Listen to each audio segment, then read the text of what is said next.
जय Hind, Vande Mataram dear students. मैं आपका एजुकेटर शुभम सर स्वागत करता हूं आपके अपने यूट्यूब लर्निंग प्लेटफॉर्म माई डी डी यू यूनिवर्सिटी पे। स्टूडेंट, जैसा कि आप अपने स्क्रीन पर देख पा रहे हैं, आज हम आपके लिए लेकर अवेलेबल हैं EDU BEd 105A का प्रीवियस ईयर पेपर। स्टूडेंट, आपको पता है इस पेपर का नाम इन्वायरमेंटल एजुकेशन है और ये पेपर आपका ऑप्शनल पेपर है। ठीक है, तो आज हम इसके लिए जो 2021-22 का इन्वायरमेंटल एजुकेशन का प्रीवियस ईयर पेपर है, इसका वीडियो लेकर अवेलेबल है स्टूडेंट्स।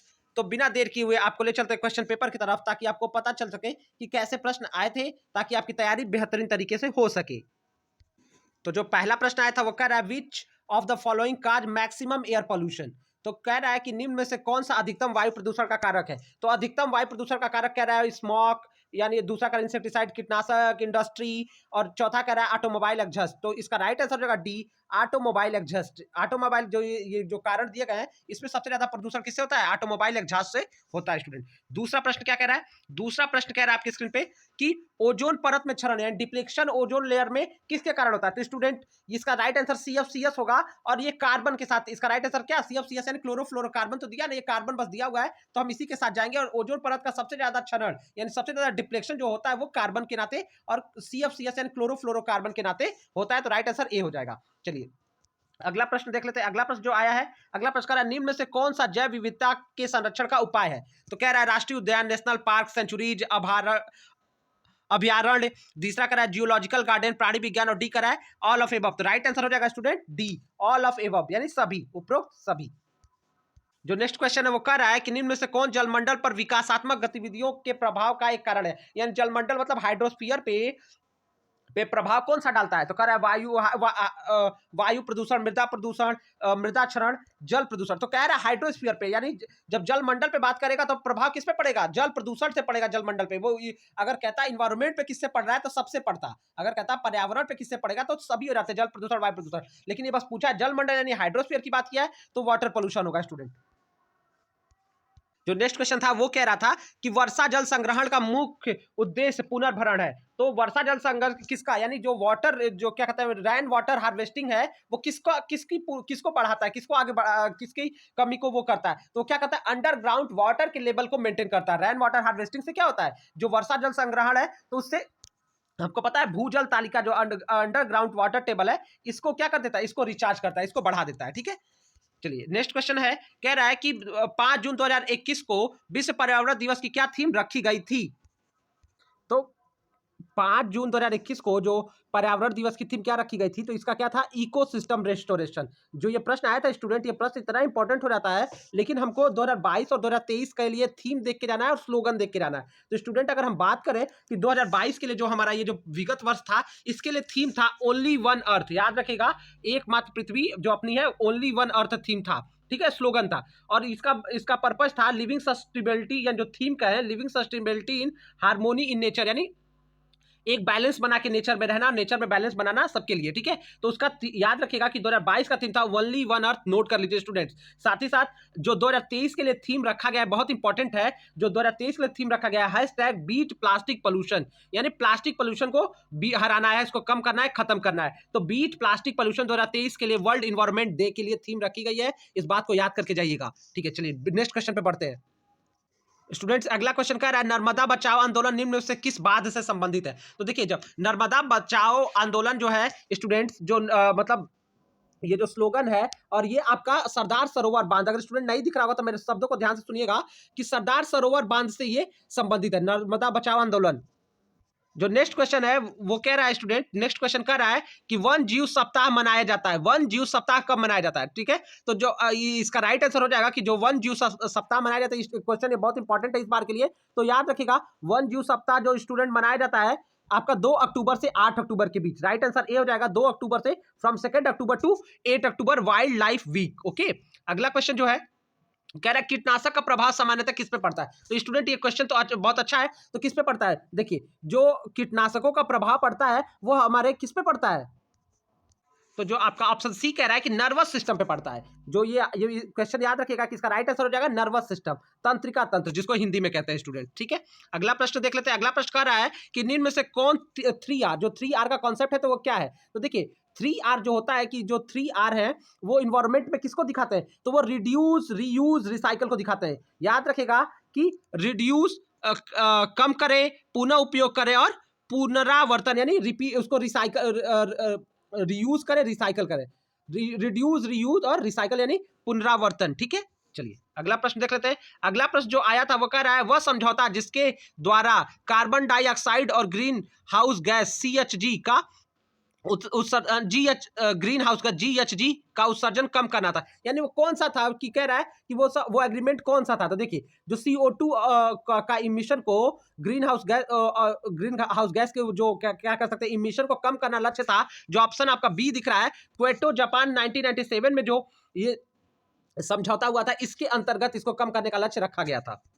नेक्स्ट क्वेश्चन आया था, कह रहा है कि the air prevention and control of pollution act was enacted इन, तो यानी वायु प्रदूषण निवारण जो ये अधिनियम है, ये 90 जो आपका राइट आंसर हो जाएगा ऑप्शन ए 1981 में। कब ये आया था, तो जो air prevention control and pollution act जो है 1981 में आया था। ठीक है, चलिए अगला क्वेश्चन जो आया था, निम्न में से किसके कारण अस्थमा और ब्रोंकाइटिस होता है। तो देखिए ब्रोंकाइटिस जो होता है ये किसके कारण होता है, तो आपको पता ही है वायु प्रदूषण। अस्थमा क्यों होता है, खांसी क्यों आती है भैया, वायु प्रदूषण एकमात्र बहुत बड़ा कारण है अस्थमा होने का।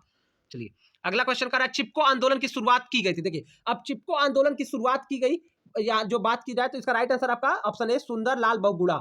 याद रखिएगा ये बहुत इंपॉर्टेंट क्वेश्चन है। चिपको आंदोलन की शुरुआत सुंदरलाल बहुगुणा से हुई थी। और नर्मदा ये जो है और जो बताया था ये क्वेश्चन, तो इसमें भी आप देख लीजिएगा कि नर्मदा बचाओ आंदोलन में कौन कौन एक्टिविस्ट लगे हुए थे। चलिए अगला क्वेश्चन कह रहा है क्वेश्चन कि ग्रीन हाउस गैस कौन सी है। ठीक है स्टूडेंट, देखिए जब इसमें से अगर हमको छांटना हो तो ग्रीन हाउस गैस क्या हो जाती है, कार्बन डाइऑक्साइड हो जाती है स्टूडेंट। लेकिन अगर हम बात करें कि और क्या क्या ग्रीन हाउस गैसेस है, तो ये आप जरा देख लीजिए और नोट भी कर लीजिएगा कि जो आपका CO2 है, मीथेन CH4 है, और नाइट्रस ऑक्साइड N2O है, ये भी ग्रीन हाउस गैसेस है। और वैसे तो 7 ग्रीन हाउस गैसें मेन होती है, जिसमें HFCs यानी हाइड्रोफ्लोरोकार्बन भी आते हैं। तो याद रखिएगा कार्बन डाइऑक्साइड, मीथेन जिसको CH4 कहते हैं, और नाइट्रस ऑक्साइड जिसको N2O भी कहते हैं।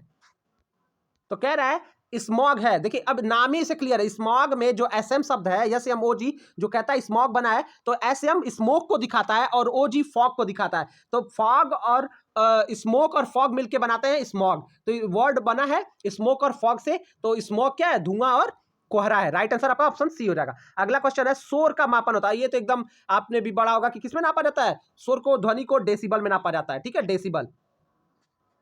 स्टूडेंट देखिएगा सुनने की क्षमता देख के जाइएगा कितने के डेसिबल की ध्वनियां सुन सकते हैं। इस सब क्वेश्चन पे, आसपास क्वेश्चन पे जरूर देख लीजिएगा। ठीक है, अगला क्वेश्चन जो आया हुआ था वो कह रहा है हमें वन्य जीव का संरक्षण क्यों करना चाहिए, why should we conserve forest and wild life. तो अब देखिए कह रहा है कि टू प्रोटेक्ट बायोडाइवर्सिटी की रक्षा के लिए, जैव विविधता को संरक्षित करने के लिए, टू मेंटेन बैलेंस संतुलन बनाए रखने के लिए, टू कंटिन्यू फूड चेन मतलब खाद्य श्रृंखला के लिए। और तो राइट आंसर आपका हो जाएगा ये सभी, तो डी के साथ चले जाएंगे, ऑल ऑफ एबव।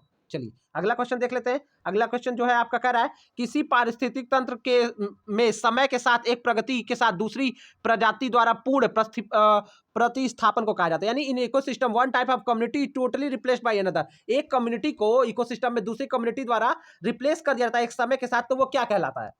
जो कह रहा है इकोलॉजिकल सक्सेशन, यानी जो एक इकोसिस्टम को एक पीरियड के बाद दूसरे कम्युनिटी द्वारा रिप्लेस किया जाता है, तो उसको क्या कहा जाता है, इकोलॉजिकल सक्सेशन। सक्सेशन मतलब होता है कि एक के बाद दूसरे का आना, और इसको कहते हैं पारिस्थिति की उत्तराधिकार। ठीक है, चलिए नेक्स्ट क्वेश्चन देख लेते हैं। अगला क्वेश्चन आया था ओवर ग्रेजिंग रिजल्ट। अब किसी मैदान की या किसी जगह पे ओवर ग्रेजिंग हो जाए तो क्या हो जाएगा, सॉइल इरोजन, फिर कह रहा है retention of useful species, productive soil, all of above. तो अति चराई ओवर ग्रेजिंग से क्या हो जाता है, ये सारा कुछ होता है, मृदा क्षरण यानी सॉइल इरोजन भी हो जाता है।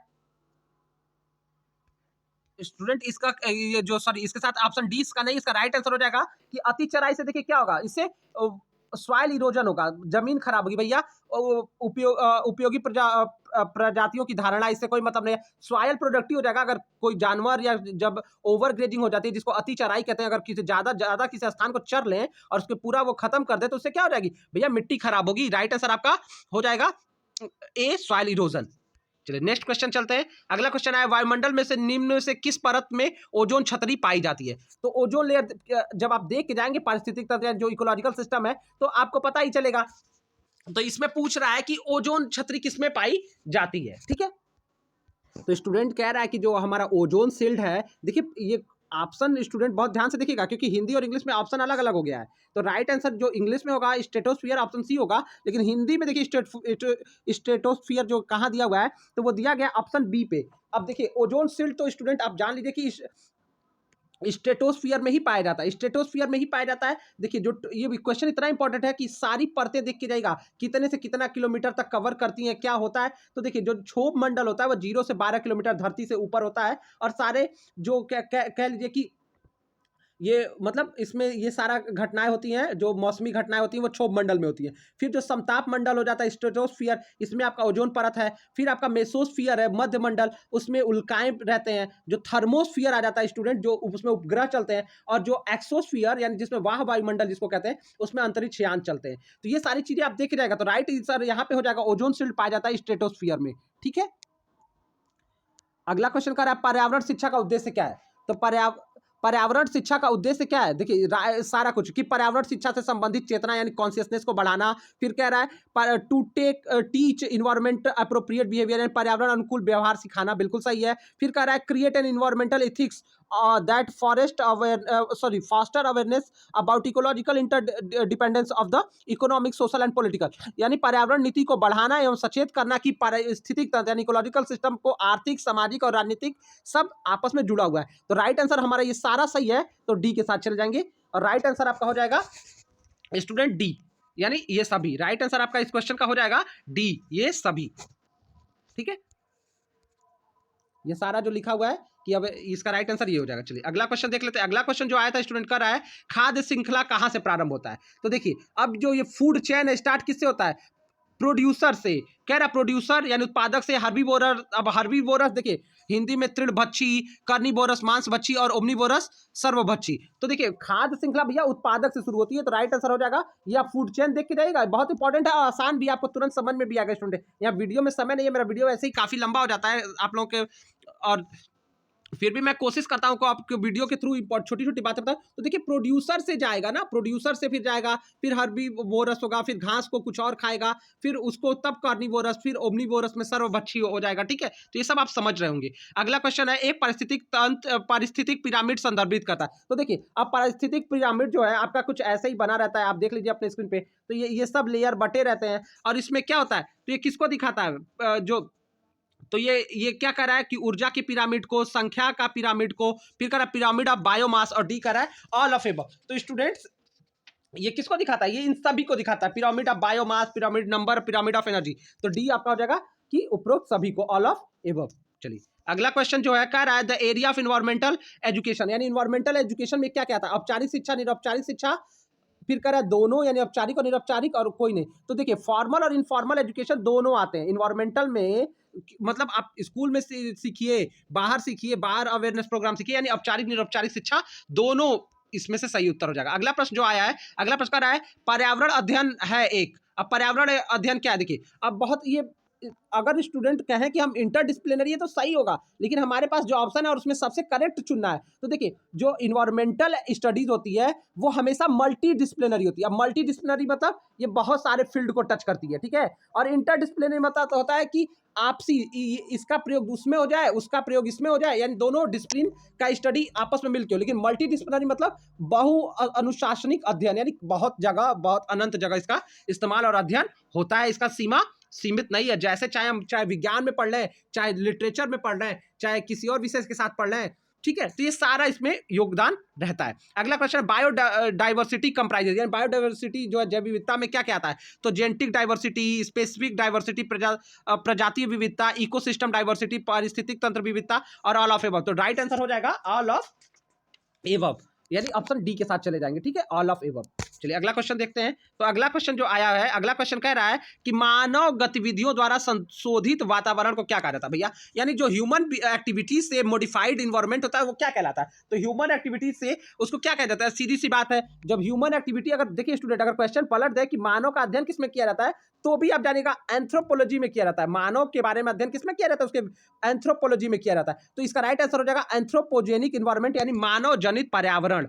राइट आंसर मानव गतिविधियों द्वारा संशोधित वातावरण को क्या कहा जाएगा, एंथ्रोपोजेनिक इन्वायरमेंट। अगला क्वेश्चन आया था एनजीटी, यानी देखिए एनजीटी के बारे में भी थोड़ा बहुत देख के जाइएगा। और एनजीटी को कह रहा है कि ये जो 2010 का ये national green tribunal, full form भी याद रखिएगा, पूछ ही देगा तो क्या कह रहा है कि 2010 संविधान के किस अनुच्छेद से प्रभावित है? तो इसका राइट आंसर है, देखिए ये एनजीटी जो है ये संविधान के 21वें, राइट आंसर होगा 21st आर्टिकल ऑफ कॉन्स्टिट्यूशन। अब इसके लिए एक बहुत इंपॉर्टेंट बात है कि लोकेश्वर सिंह, तो लोकेश्वर सिंह इसके फर्स्ट चेयरमैन थे। अगर एनजीटी की बात करें तो लोकेश्वर सिंह को माना जाता है कि ये फर्स्ट, माना नहीं जाता वो थे, वो फर्स्ट इसके क्या थे, चेयरमैन थे एनजीटी के।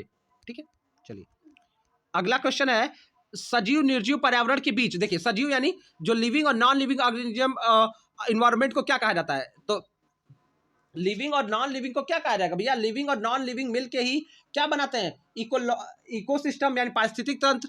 इकोलॉजी क्या कहते हैं? पारिस्थितिकी बनाते हैं, तंत्र नहीं बनाते हैं। ठीक है, तो राइट आंसर हो जाएगा क्या? पारिस्थितिकी, इकोलॉजी, राइट आंसर बी। चलिए ठीक है, अब अगला प्रश्न, पर्यावरण शिक्षा महत्वपूर्ण है केवल कहाँ पे महत्वपूर्ण है? भैया इसमें कुछ नहीं देखना है, सभी स्तरों पे, हर जगह, चाहे वो विद्यालय हो, घर हो, जो पढ़ रहा हो नहीं हो, पर्यावरण शिक्षा सबके लिए है कि हमको पर्यावरण को बचाना है। क्योंकि अब इसी के अकॉर्डिंग जो अब थीम भी रखी गई थी, मैंने बताया ना 23 का थीम बीट प्लास्टिक पोल्यूशन है और 22 का थीम देखे जाएगा ओनली वन अर्थ। ठीक है, ये सारी चीजें हैं, ये सब चीजों पर आपको ध्यान रखना होगा। ठीक है, ये सब चीजें आप ध्यान से देख के जाइएगा। चलिए अगला क्वेश्चन देख लेते हैं। अगला क्वेश्चन कह रहा है एक पोषित स्तर संदर्भित करता है। अब पोषित स्तर क्या दिखाता है? देखिए जो पोषित स्तर होता है वो कह रहा है कि एरिया इन ट्रॉपिक्स, तो ग्लोब के मध्य के स्थित क्षेत्र को। बी कह रहा है खाद्य श्रृंखला में प्राणी का स्थान, तो ये बिल्कुल जो आपका ये जो ट्रॉपिक लेवल है वो बताता है कि जो ऑर्गेनिज्म की पोजीशन फूड चेन में क्या है। अब देखिए स्टूडेंट, आपने बहुत सारे इसके अलग अलग डायग्राम बनते हैं, लेकिन एक सिंपल डायग्राम से आपको बता देता हूँ। देखिए ये है, ये सारा है। देखिए अब इसमें जो हो जाता है, इसमें आ जाते हैं प्लांट। मान लीजिए प्लांट है तो प्लांट को खाएगा रैट, खाएगा ग्रास होपर, खाएगा कुछ भी है। मान लीजिए प्लांट है, प्लांट को खाने वाला ग्रास होपर है, ग्रास होपर टिड्डा, तो प्लांट खाया ग्रास होपर, तो सबका अपना अपना चरण है। अब ग्रास होपर को खा लेगा रैट, रैट को खा लेगा ईगल, तो प्रोड्यूसर, ये पहला प्रोड्यूसर हो जाता है जो उत्पादक, फिर प्राइमरी कंज्यूमर, फिर सेकेंडरी कंज्यूमर, फिर आपका टर्शियरी कंज्यूमर। तो इस तरह से ये होता है। तो ये क्या दिखाता है? खाद्य श्रृंखला में प्राणी का स्थान को ये दिखाता है कि अब प्राणी मतलब बस इंसान मत समझ जाइएगा। ठीक है, विभिन्न जीव जंतुओं का इससे मतलब हुआ कि कौन क्या है, ये सब आपने पढ़ा होगा 7-8 में विज्ञान में भी। कह रहा है अगला question, in ecosystem consist, ecosystem में क्या होता है? तो इकोसिस्टम में सीधी सी बात है, आप जान लीजिए स्टूडेंट, राइट आंसर है कि पौधे, हरे पौधे, जानवर, अपघटक और ये क्या कहते हैं डिकम्पोजर और एबायोटिक। तो बायोटिक कंपोनेंट और एबायोटिक कंपोनेंट तो आप अच्छे से जानते होंगे। तो इसमें देखिएगा कई बार अंग्रेजी शब्द दे रहा है, तो स्टूडेंट जो हमारे हिंदू के स्टूडेंट है वो थोड़ा अंग्रेजी शब्द पे भी ध्यान देंगे, तो इसमें ये सारी चीजें आती हैं। चलिए अगला क्वेश्चन है, कह रहा है सतत विकास का फोकस केंद्र यानी सस्टेनेबल डेवलपमेंट फोकसेस ऑन। जो सस्टेनेबल डेवलपमेंट है तो वो किस पे? इकोनॉमिक डेवलपमेंट, आर्थिक, सामाजिक, इन्वायरमेंटल, तो सभी पे। तो राइट आंसर है सतत विकास का फोकस सब पे करता है, डी। राइट आंसर आपका हो जाएगा कि सतत विकास तभी तो होगा जब सब पे फोकस होगा। चलिए अगला क्वेश्चन जो आया था वो कह रहा था मानवीय गतिविधियों से निम्न से क्या प्रभावित नहीं होता, यानी ह्यूमन एक्टिविटी से क्या नहीं प्रभावित होगा? भैया कह रहा है कि भूजल का ह्रास बिल्कुल होगा। अगर आदमी ज्यादा पानी करेगा तो भूजल का ह्रास होगा। मैंग्रोव फॉरेस्ट, उसका ज्यादा कटाई करे, कुछ भी करे, नाश करे जंगलों का, तो मैंग्रोव का नाश भी हो जाएगा। क्यों नहीं होगा? प्रजातियों के विलुप्त होने का दर, ये भी इंसानी, अगर इंसान के ही हाथ में, भैया मारना चाहे तो मार दे। तो कह रहा है उपयुक्त में से कोई नहीं, तो भैया क्या नहीं प्रभावित होगा? तो ये सब ऊपर वाले प्रभावित होंगे, ये नहीं दिया कि ऊपर में उपयुक्त सभी, ये बोला है कि क्या नहीं प्रभावित होगा, तो तीनों प्रभावित होंगे, तो उपयुक्त में से कोई नहीं हो जाएगा। सॉरी, क्वेश्चन में पूछा था कि क्या नहीं प्रभावित होगा, तो प्रभावित सब होंगे, तो हम डी के साथ जाएंगे कि उपयुक्त में से प्रभावित सब होंगे, नहीं प्रभावित होने वाला कोई है ही नहीं। ठीक है, चलिए अगला प्रश्न देख लेते हैं। एक पारिस्थितिक तंत्र में के लिए प्रेरक शक्ति है, अब क्या है पारिस्थितिक तंत्र के लिए प्रेरक शक्ति क्या है? भैया सौर ऊर्जा, सोलर एनर्जी के साथ आप जाइएगा। इस क्वेश्चन का राइट आंसर है सोलर एनर्जी, सीधे बता दे रहा हूं, प्लांट नहीं, प्रोड्यूसर नहीं, बायोमास नहीं, क्या है पारिस्थितिक तंत्र के लिए जो नेचुरल एनर्जी जो है सोलर एनर्जी, और यही प्रेरणा का काम करती है। फिर कह रहा है वेदर पृथ्वी, मौसम पृथ्वी के निम्नलिखित में से किस परत में होते हैं? मौसम, ठीक है, तो कह रहा है वेदर ऑकर, वेदर किस में घटता है? तो देखिए वेदर से और घटनाओं से जो जितनी आंधी तूफान ये सब आते हैं, ये क्षोभ मंडल में आते हैं। किस में आते हैं? मैंने बताया किलोमीटर का रेंज भी आप देख लीजिएगा कि किसने से कितने किलोमीटर, अभी मैंने बताया भी, अगर आपने उसको सुना नहीं होगा तो जाके एक बार वीडियो में पीछे भी देख लीजिएगा इन सब बातों का। तो जितनी मौसमी घटनाएं होती हैं, मौसम चेंज होता है, वो किसमें होता है? क्षोभ मंडल में होता है, ये आप हमेशा याद रखिएगा। जितनी रेडियो की किरणें होती हैं वो आयन मंडल में होती हैं, इन सब बात पे ध्यान देके जाएगा। ओजोन आपका स्ट्रेटोस्फीयर में होता है। अगला क्वेश्चन था निम्न में से कौन सा प्रदूषण में सहभागी नहीं है? तो कह रहा है देखिए स्टूडेंट, अब थर्मल पावर प्लांट प्रदूषण करेगा, ऑटोमोबाइल करेगा, न्यूक्लियर पावर प्लांट करेगा, हाइड्रो इलेक्ट्रिक पावर को माना जाता है प्रदूषण नहीं करता स्टूडेंट। लेकिन मेरी बात को बहुत ध्यान से देखिएगा, जो विगत 5 से 10 वर्षों में हाइड्रो इलेक्ट्रिक पावर को लेकर इतना डिबेट हुआ है, कह रहा है कि ये मौसम को वो नहीं करता है, पॉल्यूशन नहीं करता है, लेकिन मौसम ही बदल देता है, वो भी असमय मौसम को बदलने की शक्ति है। यानी आप देख रहे हैं ना, ग्लेशियर पिघल रहे हैं बिना मौसम, ये मौसम ही बदल दे रहा है और ये प्रदूषण नहीं कर रहा है। ये माना जा रहा है कि 32 से 33% ज्यादा पोल्यूशन खतरनाक है। पोल्यूशन जितना होगा उससे ज्यादा 33 गुना ज्यादा खतरनाक हमारे थर्मल पावर प्लांट है, लेकिन माना जाता है प्रदूषण नहीं कर रहा है, तो मान रहे हैं। ठीक है, चलिए अगला क्वेश्चन कह रहा है अम्लीय वर्षा का मुख्य कौन सा। देखिए अब इस क्वेश्चन, जो एसिड रेन होता है वो सल्फर डाइऑक्साइड और नाइट्रोजन ऑक्साइड, तो याद रखिएगा ये बिल्कुल अम्लीय वर्षा जो होता है वो सल्फर डाइऑक्साइड और नाइट्रोजन ऑक्साइड इसमें होते हैं। ठीक है, ये 2 गैसें होती हैं। अगला प्रश्न आया था प्राणी जात को बढ़ाने और वनस्पति जात के घटने किससे उत्पन्न दुष्प्रभाव का कारण है, यानी इंक्रीज इन फाना एंड डिक्रीजमेंट इन फ्लोरा, तो कह रहा है किसके कारण है, तो इसका राइट आंसर हो जाएगा, देखिए ऑप्शन आप देख ही रहे होंगे, इसका राइट आंसर है कार्बन डाइऑक्साइड। ठीक है, बी, रेडियोधर्मी पदार्थ नहीं होगा, बाकी तो दोनों होने से रहा। तो स्टूडेंट इस तरह से हमने आपके 40 क्वेश्चन को कवर किया है। आशा करते हैं आपको वीडियो लेक्चर पसंद आएगा, और पसंद आया होगा तो अपने इस फ्रेंड को, अपने इस एजुकेटर को सपोर्ट करिएगा, वीडियो को शेयर कर दीजिएगा, लाइक सब्सक्राइब कर दीजिएगा। Thank you so much for your time, good luck आपके एग्जामिनेशन के लिए।